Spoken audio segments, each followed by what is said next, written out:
Doctor ইউনূসের কথা আমার আর বিশ্বাস করতে ইচ্ছা করে না কেন? ডক্টর মোহাম্মদ ইউনূস আওয়ামী লীগ নিষিদ্ধ করা আমার দায়িত্ব না, পরে আবার উনি আওয়ামী লীগ নিষিদ্ধ করছে নির্বাহী আদেশে। আপনার আমি আরেকটা যোগ করি, ডক্টর মোহাম্মদ ইউনূস কথায় কথায় গত সরকারের সঙ্গে ভারতের বন্ধুত্বের কথা বলে। একটা চুক্তি আপনি আমাকে দেখান তো ডক্টর ইউনূস ভারতের সাথে বাতিল করছে আইসা 9 মাসে? একটা ভারতীয় স্বার্থের এগেনস্টে একটা সিদ্ধান্ত নিছে, প্রথম আইসা প্রথম টাকাটা দিছে আদানিরে। এর মধ্যে কোনটা অসত্য আপনি আমারে দেখায় দেন। উনি 5 বছর ক্ষমতা থাকতে চান, এইটা আমি বিভিন্ন জায়গা থেকে আমি প্রচার প্রপাগান্ডা দিয়ে আমি দেখাইতে পারি যে এটা ডক্টর ইউনূসের ইচ্ছার বহিঃপ্রকাশ। বিএনপি ক্ষমতায় আসলে লুটপাট করবে, বাটপারি করবে, অসম্ভব এটা করবে, এইটা উপদেষ্টা পরিষদ থেকে শুরু করে গুরুত্বপূর্ণদের অনেকের এটা কথাবার্তা। বিদেশিদের আনতেছেন, বিভিন্ন রকম বিদেশিদের স্বার্থ দেখতেছেন, এর মধ্যে কোনটা মিথ্যা? ডক্টর ইউনূস ক্ষমতায় থেকে যাবেন, উনি একটা ষড়যন্ত্র করতেছেন, উনি বিদেশিদেরকে এখানে আনতেছেন, উনি বিএনপিকে কার্টেল করতে চাচ্ছেন। মজিবুর, আবার একটা কথা, আপনি এই যে চারটা কথা বলেন, না না আমাকে বলেন না, আপনি বলতেছেন যে বিএনপি এই বিএনপি ধারণা, আপনি বলেন আপনার থেকে একটা মিনিট কথাটা শেষ হোক, না না আমার এই কথাটা শেষ হোক, এই কথাটা শেষ করি আমি, প্লিজ প্লিজ। এই কথা আমার পক্ষে গেছে, সেটাকে আমি ওয়েলকাম করেছি, মানে আমি আমাকে সহ সমালোচনাটা করছি। যেটা আমার মানে বিপক্ষে গেছে সেটাকে আমরা প্রশ্নবিদ্ধ করেছি। ঠিক তেমনি ভাবে ডক্টর ইউনূস একই কাজটা করেছেন। উনি যখন 15 আগস্টের ছুটি বাতিল করেছেন তখন উনি আমাদের সাথে পরামর্শ করেছেন, আমাদেরকে ডেকেছেন, কিন্তু উনি আপনার বন্দরের বিষয়ে একটা মেজর ডিসিশন নিতে চাচ্ছেন, উনি আমাদের সাথে কনসাল্ট করেন না, আমাদেরকে ডাকার প্রয়োজন বোধ করেন না। এই প্রশ্নগুলো তো আপনি এখানে করলেন, এই প্রশ্নগুলো তো বিএনপি আনুষ্ঠানিকভাবে ডক্টর ইউনূসকে করতে পারে। আমি তো বলি নাই যে ডক্টর ইউনূসকে কোন কান পড়া দিছে কোনটা মিথ্যা, কিন্তু প্রশ্ন হচ্ছে ডক্টর ইউনূস যখন 10টা কথা বলে আপনি তো একটাকে পিক করতেছেন। আচ্ছা বলেন তো, ডক্টর ইউনূস তো আমাদেরকে বলছে যে আমি জুনের পরে আর একদিনও থাকবো না, আমি এটা লিখিত দিব। এই কথাটা কি কোথাও আপনি আলোচনা তুলছেন? না, আমি সব জায়গায় আলোচনা তুলি। ডক্টর ইউনূস আসার আগেই এই সরকারের ম্যান্ডেটটা কি সেটা জিজ্ঞাসা করা হয়েছে হচ্ছে এপিলেট ডিভিশনকে, প্রধান বিচারপতির নেতৃত্বে। এপিলেট ডিভিশন ওনাকে বলে দিচ্ছেন যে আমাকে তোমরা নির্বাহী কাজগুলি কইরা যাও, যেহেতু প্রধানমন্ত্রী পালিয়ে গেছে। স্পষ্ট বাংলা ভাষায় আমি এটা বললাম। এখন নির্বাহী কাজ বলতে কি, এখন এটা ব্যাখ্যা আপনি এটা কনস্টিটিউশন ল বাংলাদেশ মাহমুদুল ইসলামের বই পড়তে পারেন অথবা আমার কাছে শুনতে পারেন।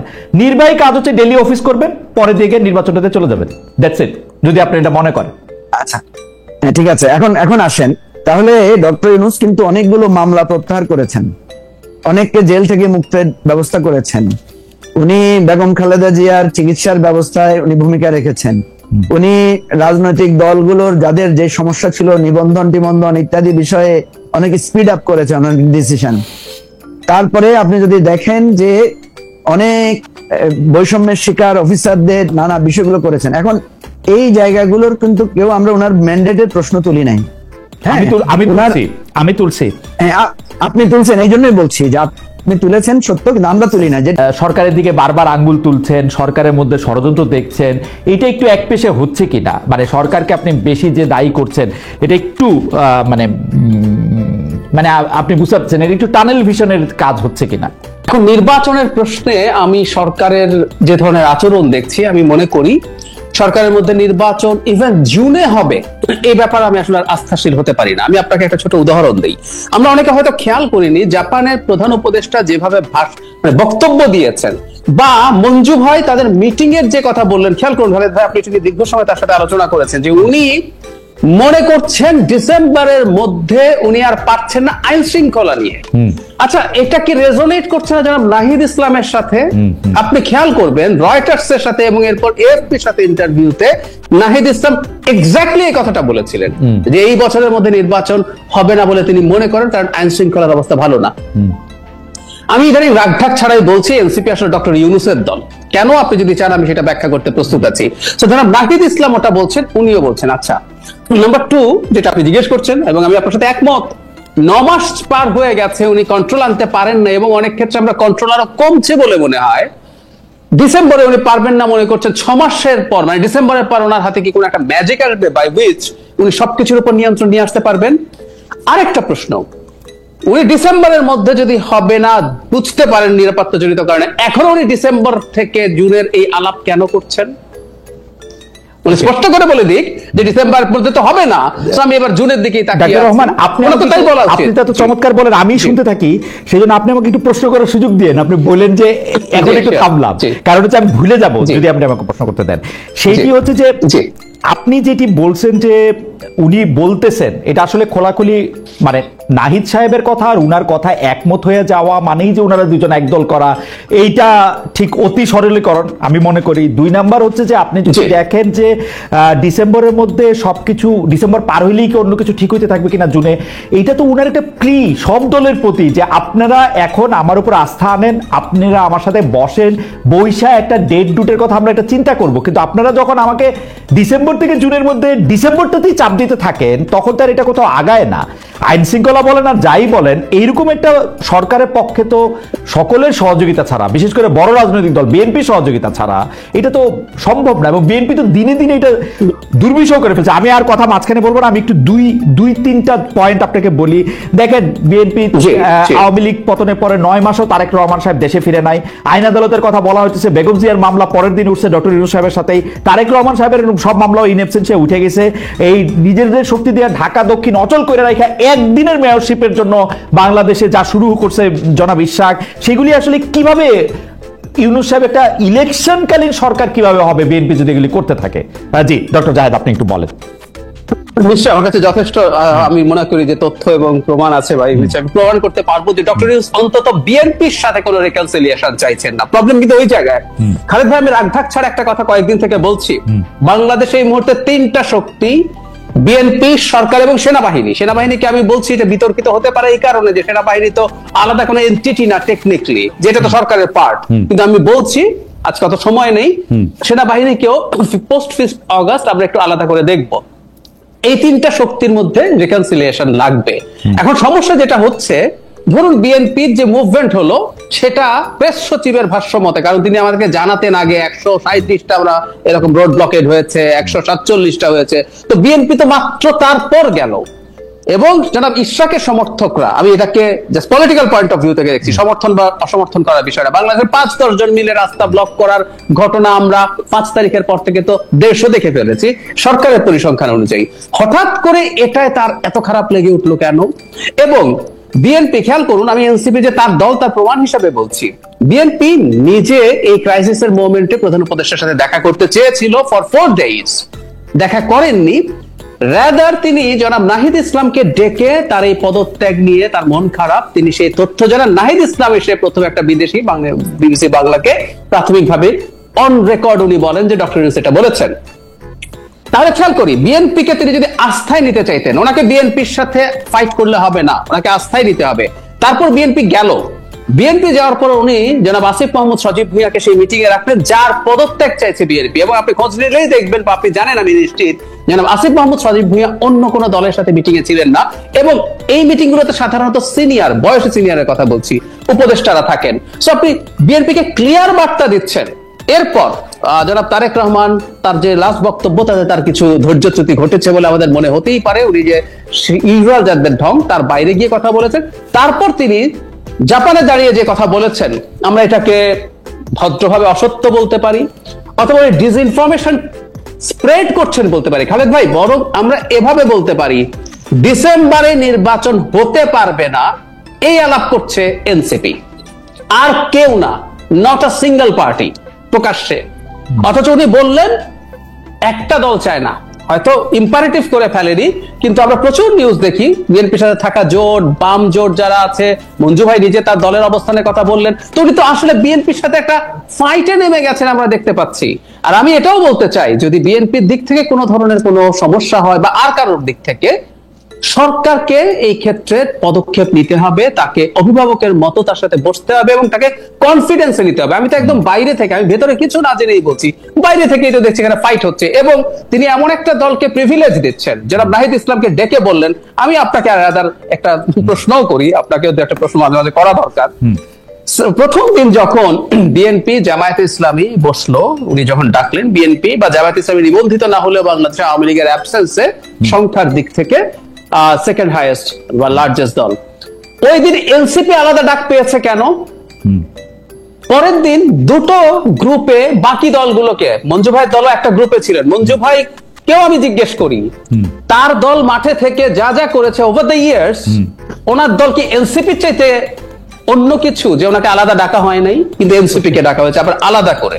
So আমি এরকম প্রচুর তথ্য দেখাতে পারবো যখন একজন অভিভাবক। খালেদ ভাই আমি আরেকটা কথা একটু যোগ করি। রাইট, একটা পরিবারে আমি এভাবে বলছি একটু, সেটা হলো একটা পরিবারের, আমি জানি না বাবারা তাদের সব সন্তানকে ইকুয়ালি ভালোবাসেন কিনা, সেটা ভিন্ন আলোচনা, কিন্তু কোনো বাবা যদি তার কোনো সন্তানকে বায়াস দেখান, যদি মনে হয় যে এই সন্তানের প্রতি তার কোনো ধরনের এক্সট্রা বায়াস আছে, মনোযোগ আছে, স্নেহ আছে, ওটা ওই সংসারে ঝামেলা তৈরি করে।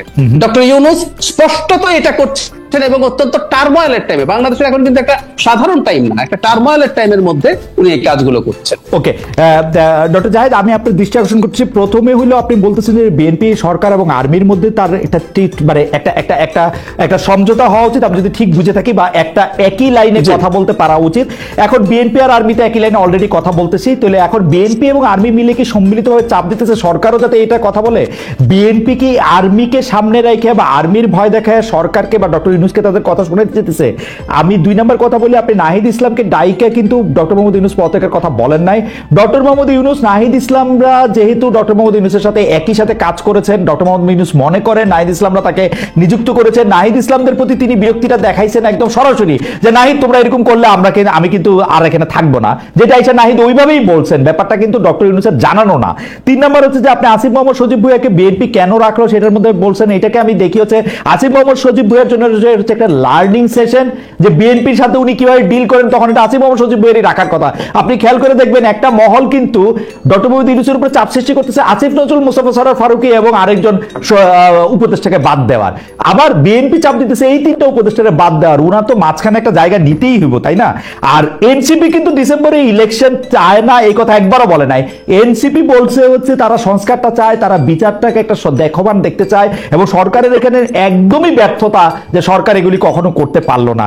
আর হচ্ছে এনসিপি দলকে কেন আলাদা করে ডাকা হয়েছে ডক্টর জাহেদ, এটা আপনিও জানেন, আমিও জানি, সম্ভবত মঞ্জু ভাইও জানে। এই সময়ের মধ্যে হয়তো ওদের মাঠের শক্তি নাই, হয়তো ওরা ভোটের আসনে অনেক কম পাবে, কিন্তু জুলাই আগস্টের বাস্তবতায় হাসনাত, সার্জিস, নাহিদ এদেরকে তো আলাদা করে, আসিফ মোহাম্মদ সজীব ভুঁইয়া, মাহফুজ, এদের তো আলাদা করে ডাকাটার একটা, এটাকে বলে না গতি জড়তা, আপনি তো সায়েন্স আমার থেকে বেশি বলেন, এটা তো একটা গতি জড়তারও ব্যাপার আছে। এই হচ্ছে আমার টেক। আপনি যদি আরেকটু কন্টিনিউ করেন যে আপনি কেন এরকম মনে করতেছেন, এবং আর্মির এই যে রাজনীতিতে ঢুকে যাওয়া, এই যে ইলেকশন ডিসেম্বরে হইতেই হবে, তারেক রহমানের ভাষায় কথা বলা, is it fair?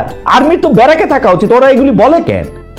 G doctor Zahed, আপনার কাছে খালেদ ভাই, আপনি নিশ্চয়ই আপনি দীর্ঘদিন লয়ের রিপোর্টিং করেছেন এবং আপনার সাথে আমরা এই শোতে দেখেছি, আইনের ব্যাপারে আপনার খুবই গভীর জানাশোনা আছে।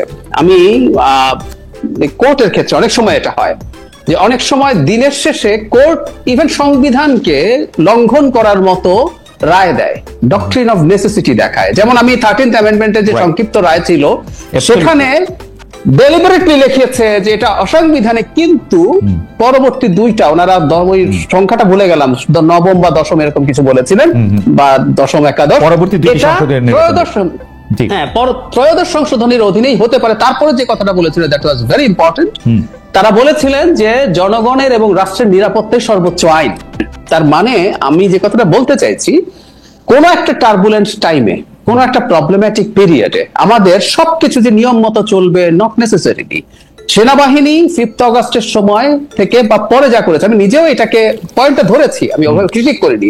রয়টার্স এর সাথে প্রথম যখন সেনাপ্রধান বক্তব্য দিয়েছিলেন, তিনি বলেছিলেন 18 মাসের মধ্যে সরকারকে নির্বাচন করার জন্য তারা সাহায্য করছেন। আমি তখন সেদিনই, এটা হলো প্রথম বাংলাদেশের ইন্টারভিউ যেখানে নির্বাচনের একটা টাইম লাইন গুরুত্বপূর্ণ একজন মানুষের কাছ থেকে জানা গেছে, সেখানে আমি খুব ক্লিয়ারলি এই কথাটা ধরেছিলাম এবং আমি জাস্ট পয়েন্ট আউট করেছি যে এই ব্যাপারটা এইরকম।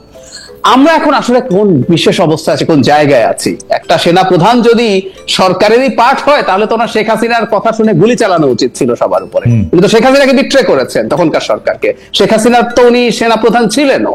তো তাহলে আমরা এই প্রশ্ন, আমি একটু খুবই ডেভিডস অ্যাডভোকেট টাইপের কথা হচ্ছে, তারপরে এই প্রশ্ন আসতে পারে, তো উনি তো বিট্রে করেছেন সরকারি যে আদেশ, যেটা উনি মানতে বাধ্য ছিলেন। তো আমি যে কথাটা বলি, আসলে বিদ্যমান প্রেক্ষাপটে আমার কাছে মনে হয় এই যে একটা ডিফারেন্ট ধরনের, খানিকটা ডিফারেন্ট একটা অবস্থান সেনাবাহিনীর আছে, এবং I feel lucky frankly speaking যে বাংলাদেশ না এই তৃতীয় বিশ্বের দেশগুলোতে সেনাবাহিনী রেদার চেষ্টা করে একটা ঝামেলা বাঁধিয়ে ক্ষমতা নিয়ে নিতে, আর এখানে ঝামেলা বেঁধেছিল 5th অগাস্টে। আমি মনে করি তারা যদি পাওয়ার নিতেন, আমাদের দেশের মেজরিটি অফ দ্য পিপল সমর্থন করতেন, তিনি নেননি এবং এখন নির্বাচন নিচ্ছেন। এই কথা তো আমরা বলছি যে একটা সিভিলিয়ান সরকার নির্বাচনের কথা। আমি আপনার কথা আমি আপনার কথা শুনতে খুবই ভালোবাসি, সেই জন্য আমার টাইমটা ম্যানেজ করতে পারছি না। কিন্তু জাহেদ, আপনার রবীন্দ্রনাথ ঠাকুর থেকে আমি একটা উদাহরণ দেই, সেটি হচ্ছে যে এরকম যে অধিকার ছাড়িয়া দিয়া অধিকার রাখিবার মতো বিড়ম্বনা আর নাই। সেনাপ্রধান যেটি করতেছেন এটা কিন্তু ঠিক, যে 5 তারিখে উনি না দাঁড়াইলে শেখ হাসিনার বিরুদ্ধে এই আন্দোলন কি হইতো, হাইন্ডসাইট আমরা এটা জানি না। যদি 20-21 জুলাই থেকে তিনি যদি এই অবস্থান না নিতেন কি হইতো আমি এটা জানি না। এবং আমি এইটাও জানি আওয়ামী লীগ যদি ফিরে আসে প্রথম যে লোকটা শাস্তি হবে সেই লোকটার নাম হচ্ছে ওয়াকার।